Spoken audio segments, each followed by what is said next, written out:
ഇസ്രയേലേ കേൾക്ക, നിന്റെ ദൈവമായ യഹോവയെ പൂർണ്ണ ഹൃദയത്തോടും പൂർണ്ണ മനസ്സോടും പൂർണ്ണ ശക്തിയോടും കൂടെ സ്നേഹിക്കണം. ഈ വചനങ്ങൾ നിന്റെ ഹൃദയത്തിലിരിക്കണം.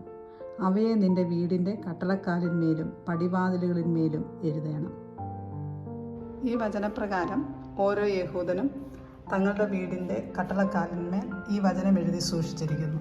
അതാണ് ഈ കാണുന്നത്. ഇതിന് മസൂസ എന്നാണ് പറയുന്നത്. ഇതിനകത്ത് ആവർത്തന പുസ്തകം 6-ാം അധ്യായത്തിൽ നിന്നും 11-ാം അധ്യായത്തിൽ നിന്നുമുള്ള ദൈവീയ ഉടമ്പടിയുടെ വചനങ്ങൾ എഴുതി സൂക്ഷിച്ചിരിക്കുന്നു. ഇതവർ അകത്ത് വരുമ്പോഴും പുറത്തു പോകുമ്പോഴും ദൈവീയ ഉടമ്പടിയുടെ പ്രതിബദ്ധതയുടെ ഒരു ബോധ്യം അവർക്ക് നൽകുന്നു. എവിടെയായിരുന്നാലും ഈ വചനം അവർ പ്രമാണിക്കേണ്ടതാണെന്ന് അവരെ ഓർമ്മപ്പെടുത്തുന്നു. യഹൂദൻ്റെ വീടുകൾക്കും സ്ഥാപനങ്ങൾക്കും ഇത് നിർബന്ധമായിട്ടും അവർ കട്ടളക്കാലിന്മേൽ ഈ ഒരു മസൂസ ഘടിപ്പിച്ചിട്ടുണ്ട്. അത് ദൈവീയ ഉടമ്പടിയുടെ